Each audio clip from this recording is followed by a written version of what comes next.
A graça e a paz, irmãos. Vamos nos colocar de pé, vamos orar ao Senhor.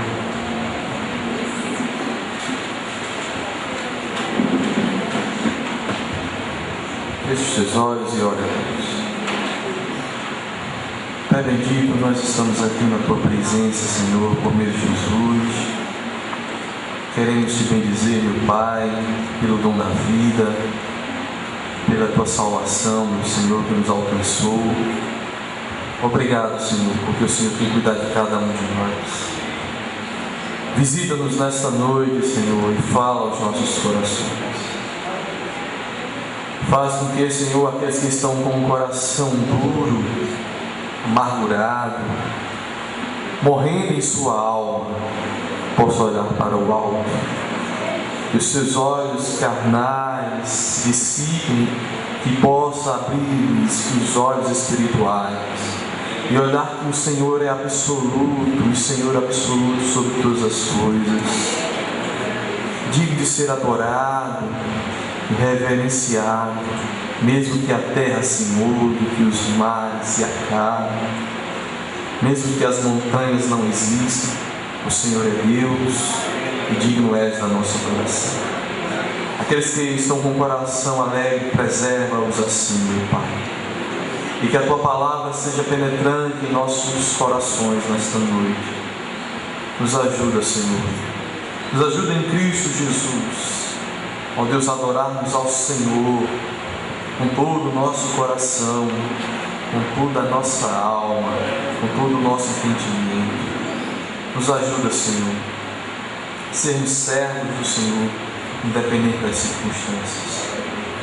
Ajuda-nos, Pai, a olharmos mais adiante. Ajuda-nos a crescermos na fé. Ajuda-nos, Senhor, que o conhecimento do Senhor não se aparte do nosso meio, mas que possamos ser lapidados por Ti e cresçamos na graça e no conhecimento do Senhor. Em nome de Cristo, visita aquelas vidas que ainda não Te conhecem. Abre-lhes, ó Senhor, o coração nesta noite. Em nome de Jesus que nós Te oramos. Amém. João, capítulo de número 10, irmãos. No Evangelho segundo escreveu São João,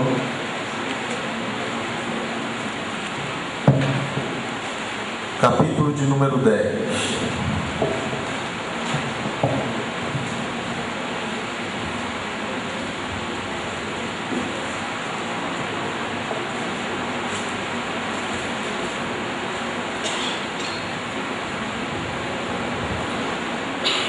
A incredulidade dos judeus, a partir do versículo de número 22, vamos ler o texto, vai até o 42. Houve então a festa da dedicação em Jerusalém. Era inverno, e Jesus andava passeando no templo, no pórtico de Salomão. Rodearam-os os judeus e disseram: até quando nos manterás em suspenso? Se tu és o Cristo, dize-o abertamente. Jesus respondeu: eu já vos disse e não credes. Os milagres que eu faço em nome de meu Pai falam por mim. Mas vós não credes, porque não sois das minhas ovelhas. As minhas ovelhas ouvem a minha voz, e eu as conheço, e elas me seguem. Eu lhes dou a vida eterna, e jamais perecerão. Ninguém poderá arrebatá-las da minha mão. Meu Pai, que as deu a mim, é maior do que todos, e ninguém pode arrebatá-las da mão dele. Eu e o Pai somos um. De novo os judeus pegaram em pedras para apedrejá-lo, mas Jesus lhes disse: tenho-vos mostrado muitos grandes milagres procedentes de meu Pai. Por qual deles me apedrejais? Responderam os judeus: não te apedrejamos por nenhum milagre, mas pela blasfêmia, porque tu, mero homem, te fazes Deus a ti mesmo. Respondeu-lhe Jesus: não está escrito na vossa lei? Eu disse: sois deuses? Se ele chamou deuses aqueles a quem a palavra de Deus foi dirigida, e a Escritura não pode ser anulada, que dizer daquele a quem o Pai santificou e enviou ao mundo? Então, por que me acusais de blasfêmia, porque eu disse: sou filho de Deus? Se não faço as obras de meu Pai, não acrediteis em mim. Mas se as faço e não credes em mim, crede nas obras, para que possais saber e compreender que o Pai está em mim e eu nele. De novo procuravam prendê-lo, mas ele lhes escapou das mãos. Então novamente Jesus retirou-se para além do Jordão, para o lugar onde João tinha anteriormente batizado, e aí ficou. Muitos iam procurá-lo e diziam: embora João não tenha feito nenhum sinal miraculoso, tudo que ele disse a respeito deste homem era verdade. E muitos ali creram nele. Pode sentar aqui.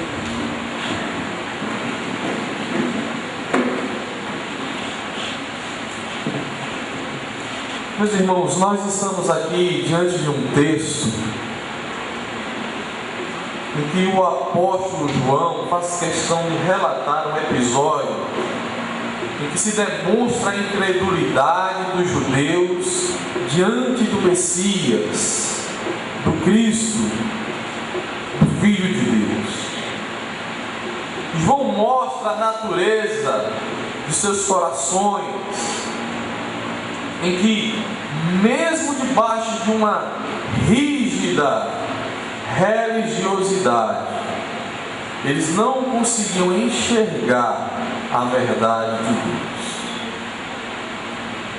Era o povo tido como povo de Deus, mas que não havia visto, enxergado aquilo que os profetas tinha falado a respeito do Messias. Esse texto, ele é bem interessante porque ele aponta para algo que está lá dentro do coração humano. Independe da época, independe do momento. Aqui eram os judeus, mas hoje não é diferente. Vivemos em dia de extrema incredulidade por parte dos homens. Embora as religiões continuem, embora o cristianismo tenha se massificado, embora o nosso país tenha crescido em números daqueles que se intitulam evangélicos, a incredulidade continua no coração de muitos. Esse texto, olhando para o versículo de número 24, nós podemos observar a pergunta feita pelos judeus. E essa pergunta, quando eles rodeiam a Jesus, ele os busca, eles questionam: até quando nos deixará em suspense? Até quando não irás se revelar da maneira que nós esperamos que tu se reveles, se é mesmo o Cristo? É uma pergunta, na verdade, que representa um sentimento de quem não quer saber de fato a verdade, mas que está com o coração rejeitando aquele que se apresenta como o verdadeiro Filho de Deus.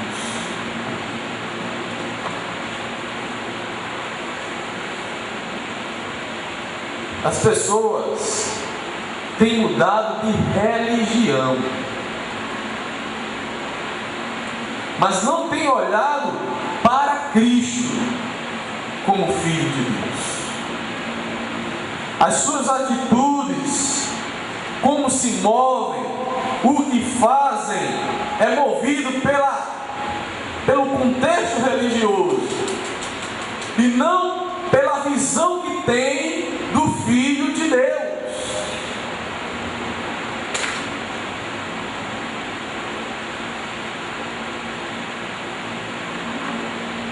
E dessa forma, meus irmãos, embora muitos se declarem crentes, agem como incrédulos, com um coração cheio de incredulidade, uma visão distorcida das coisas de Deus, de quem é Deus, de como se portar diante do Senhor.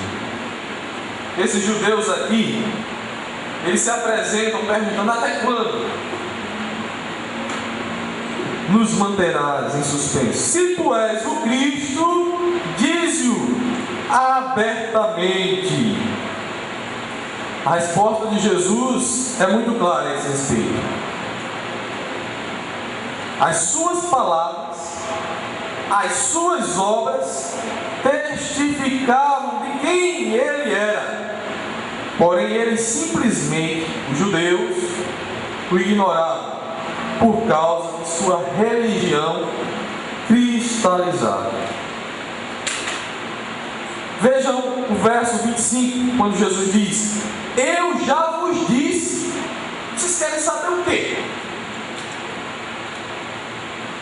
Jesus estava pregando, anunciando a verdade constantemente entre os judeus, e eles vêm questionar a Cristo para saber se ele realmente é o Messias. Jesus diz: eu já vos disse, não credes. E aí Jesus aponta para mais uma coisa: os milagres que eu faço em nome do meu Pai falam por mim. Meus irmãos, os sinais miraculosos de Jesus testificavam que ele era o Messias. Era um sinal de que ele era o Messias. Os profetas já haviam vaticinado a esse respeito, já haviam dito os sinais que o Messias teria. E a cura de muitos enfermos, por exemplo, era um cumprimento de profecias e a afirmação de que ele era o Cristo prometido. Jesus não fazia o milagre pelo milagre. Jesus não fazia o milagre como uma forma de promoção pessoal, mas os milagres eram sinais que ele era o Messias anunciado pelos profetas. É interessante que Mateus interpreta uma passagem de Isaías 53, uma parte do que está lá sendo anunciado em Isaías, com cumprimento em seu ministério terreno. Vejam Mateus capítulo de número 8.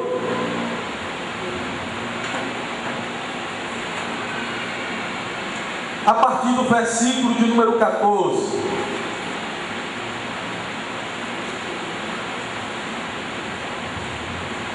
Entrando Jesus na casa de Pedro, viu a sogra deste que estava de cama e com febre, e tocou-lhe a mão. A febre a deixou, e ela se levantou e o servia. Chegada a tarde, trouxeram-lhes muitos endemoniados, e ele com a sua palavra expulsou deles os espíritos e curou a todos os enfermos.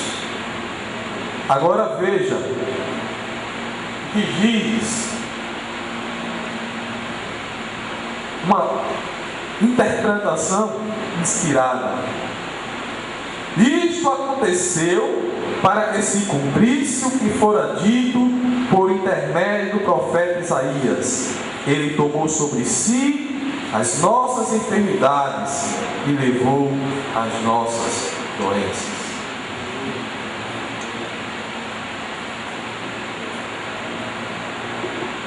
A ação de Jesus em promover sinais, na verdade, era algo profetizado lá atrás. E era simplesmente para atestar de que ele era o Messias. Ele deveria carregar sobre si as dores e enfermidades do povo.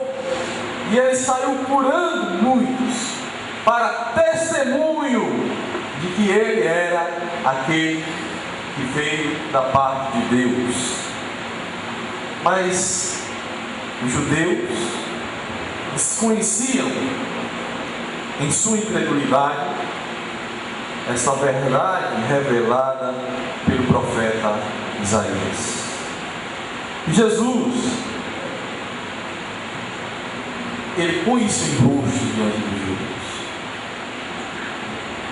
Os judeus não estavam ouvindo nem Jesus, nem os profetas anteriores. Meus irmãos, isso nos ensina algo muito importante para nós que somos crentes hoje. A religião em que o Messias não é visto como ele realmente é, não passa de um distanciamento e rejeição do verdadeiro Deus.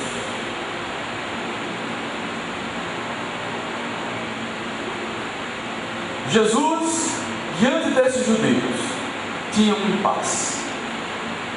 A religião desses judeus fazia com que eles não enxergassem ou não quisessem aceitar quem era Jesus.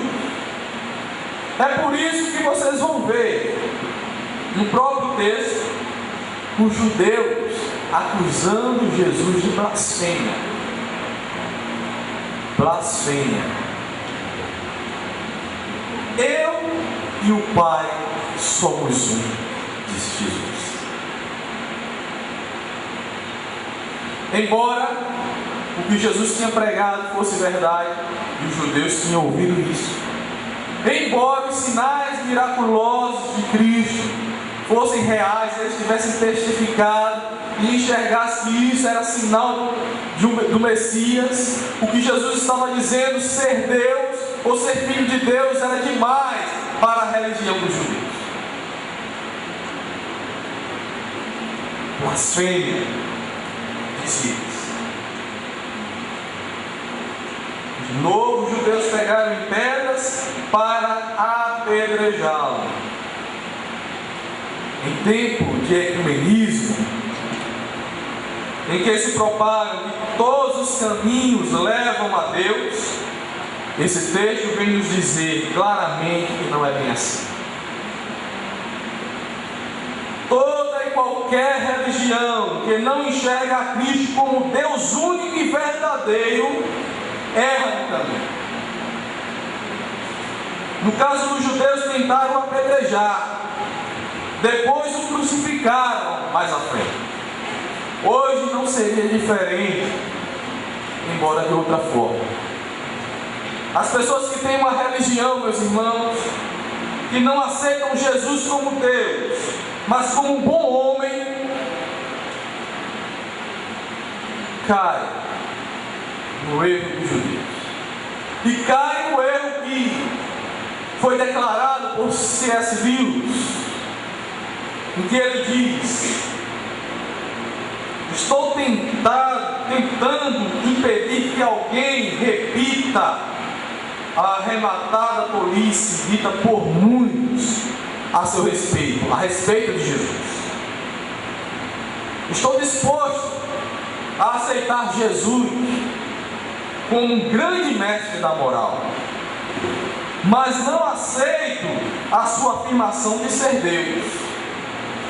Quantas religiões não dizem isso? E é por isso que se declara, diz: olha, quando você vê alguém dizendo, olha, todo o caminho leva a Deus, é porque não entenderam ainda quem é Jesus. Porque quem leva a Deus não são as religiões, mas é o próprio Deus que abre o caminho para que nós nos acheguemos a Ele. E Cristo, como Deus, é este caminho. E aqui C.S. Lewis diz o seguinte: essa é a única coisa que não devemos dizer. Um homem que fosse somente um homem e dissesse as coisas que Jesus disse, não seria um grande mestre de moral, seria um lunático. No mesmo grau de alguém que pretendesse ser um ovo cozido. Olha como C.S. Lewis diz: olha, se você diz que Jesus foi um grande homem de moral, ou da moral, um grande mestre, mas não reconhece a Ele como Deus, você é um tolo, porque Jesus disse que era Deus, a ponto que os judeus queriam apedrejar por causa disso. Você blasfêmia, os judeus entenderam, porque tu és simples homem e queres se dizer que é um Deus, o que é Deus. E aqueles que aceitam a Jesus como um bom mestre, mas não reconhecem que Ele é o Cristo, o Filho de Deus, é o Deus encarnado, C.S. Lewis chama-os de todos. Por quê? Porque como dar crédito, ou como acreditar num homem de moral que diz ser apenas homem, diz ser Deus? Só um louco, como ele coloca aqui, sai por aí dizendo que é Deus sem ser Deus. Então um louco pode dizer que é Deus, que é um ovo cozido, que é uma galinha, que é isso, que é aquilo. Ele pode dizer, um louco pode dizer isso, se ele for simplesmente um homem, mas não for Deus, e dizer de si mesmo que é Deus, ele não pode estar no seu senso normal. C.S. Lewis chama essa atenção. Ou então, diabo em pessoa, faça a sua escolha. Ou esse homem era e é o Filho de Deus, ou não passa de um louco ou coisa pior. Você pode querer calá-lo por ser um louco, pode cuspir nele e matá-lo como a um demônio, ou pode prosternar-se a seus pés e chamá-lo de Senhor e Deus. Mas que ninguém venha com paternal condescendência dizer que ele não passava de um grande mestre humano. Ele não nos deixou essa opção e não quis deixá-la. Versos 32 e 33 esclarece muito bem isso. Mas Jesus lhe disse: tenho-vos mostrado muitos grandes milagres procedentes de meu Pai, por qual deles me apedrejais? Responderam os judeus: não te apedrejamos por nenhum milagre, mas pela blasfêmia, porque tu, mero homem, que fazes Deus a ti mesmo. Meus irmãos, não caiamos no erro de acreditar que doutrina não é importante, que o real conhecimento da verdade de Deus não é importante. Há muitos aí rejeitando a verdade da Trindade, a verdade de quem era Cristo, e acreditam eles serem cristãos, mas não são. Nós precisamos ter muito cuidado com o erro, com aquilo que é nos apresentado sobre a verdade de Deus. Quem é o Filho de Deus? Quem é Jesus?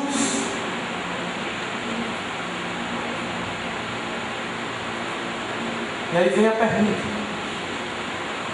como nós enxergamos a Cristo? Como você que está aqui nessa noite enxerga a Cristo?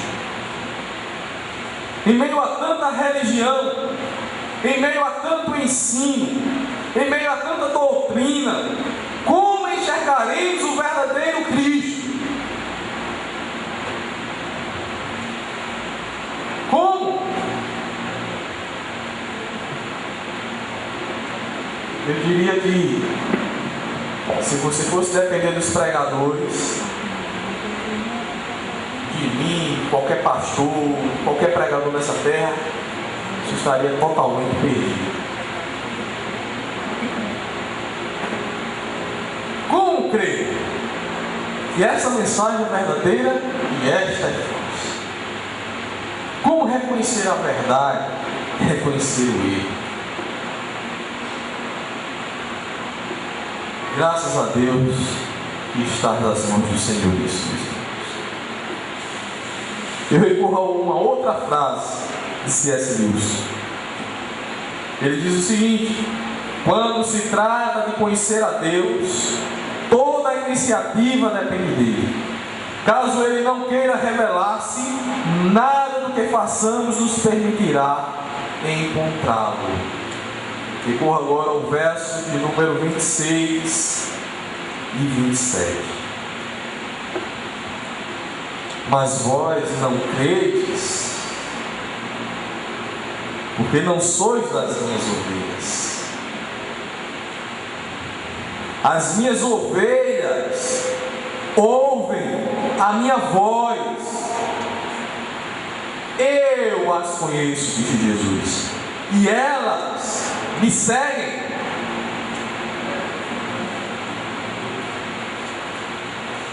Eu lhes dou a vida eterna e jamais perecerão, ninguém poderá arrebatá-las da minha mão. Meu Pai, que as deu a mim, é maior do que todos. Ninguém pode arrebatá-las da mão dele. Eu e o Pai.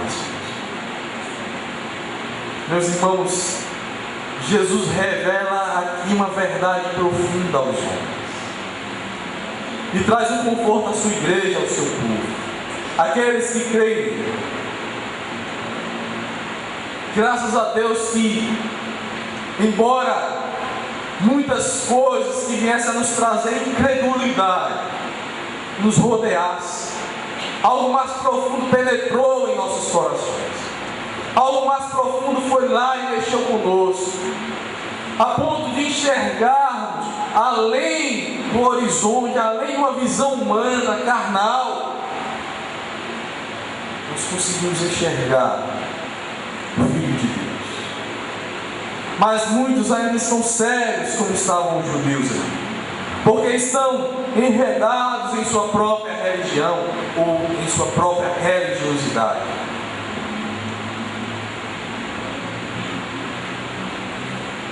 Estão envoltos em seus corações corruptos.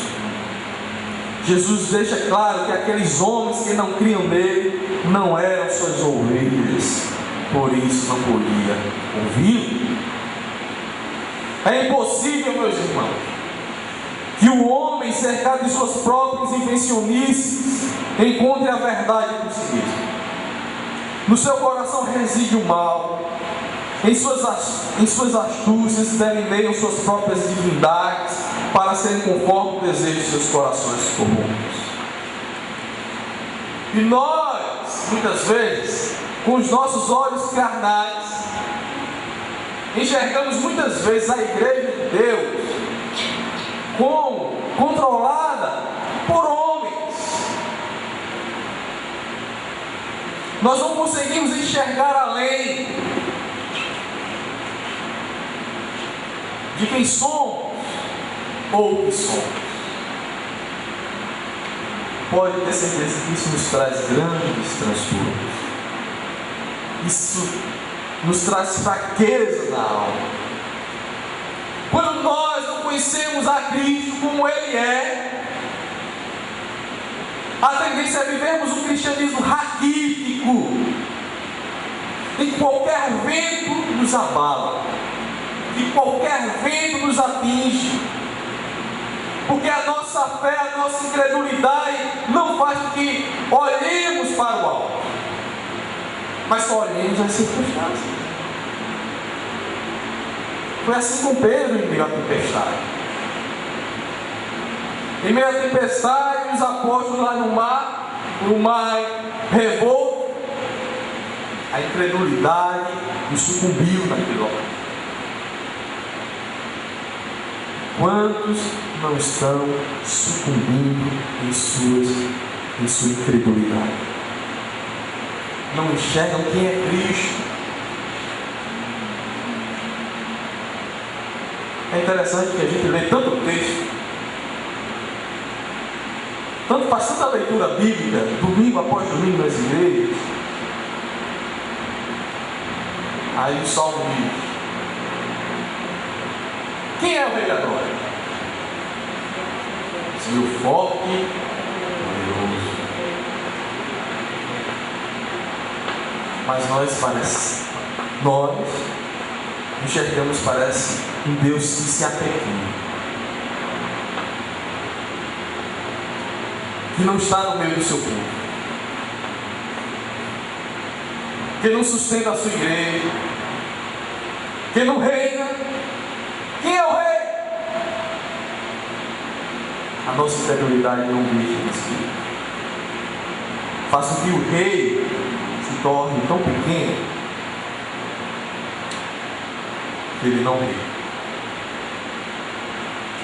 E aí, meus irmãos, as circunstâncias marcam. Quantos não estão morrendo porque não elevam seus olhos para o monte, de onde lhe virá o socorro? Meu socorro, que fez o céu.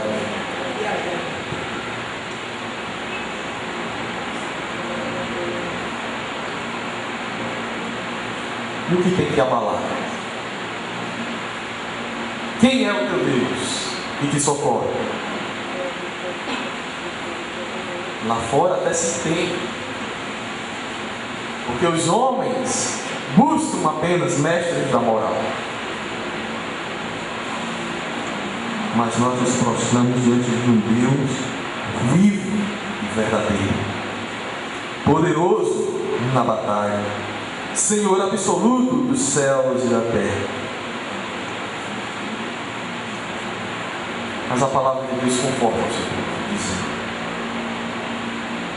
que aqueles que realmente pertencem a Ele não sucumbirão em sua incredulidade, mesmo quando os sinais não existem,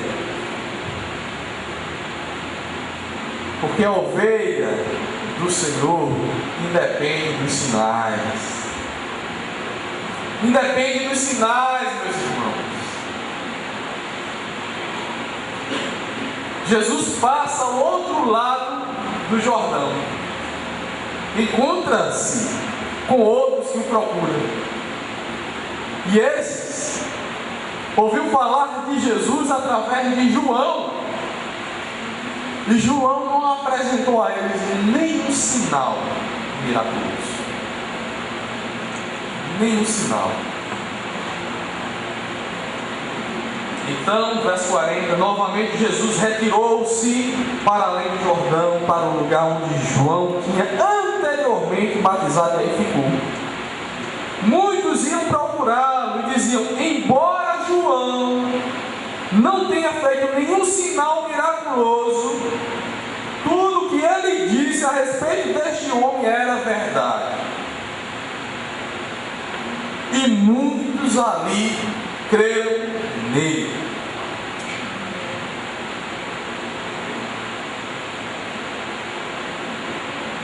Quando Deus chama os seus eleitos, eles vêm por si, seja com sinais miraculosos ou não. De um lado do Jordão, as palavras de Jesus, os sinais, as curas, a expulsão dos demônios não impediram a incredulidade de muitos, a ponto de procurarem prender. Do outro lado, muitos o procuraram e creram nele através do testemunho de um homem, João Batista. E este o anunciou sem nenhum sinal milagroso. As minhas ovelhas ouvem a minha voz, e eu as conheço e elas me seguem. Isso vai muito além do que a gente costuma enxergar. Sabe o que Deus está dizendo aqui? Sabe o que Deus está dizendo aqui? Eu controlo a vida de cada um. Cada um. Vocês não me ouvem porque não são das minhas ovelhas. As minhas ovelhas vêm a mim. Eu as trago. Eu as busco. Isso mostra, meus irmãos, como estamos nas mãos de Deus. Como é que você vê a Jesus, né? Como é que você enxerga a Cristo? E, consequentemente, a sua igreja? Nós precisamos enxergar a Cristo como Deus, nada menos, nada mais. Tudo está em suas mãos. Tudo. Por isso, quando você ouve o "vinde a mim", feito de fato por Cristo, é acima de tudo um chamado na alma, lá no profundo do ser, em que a ciência não é capaz de demolir, as religiões não é capaz de tirar o foco, nada, os homens são incapazes de nos tirar das mãos de Deus. Ninguém as arrebata das minhas mãos.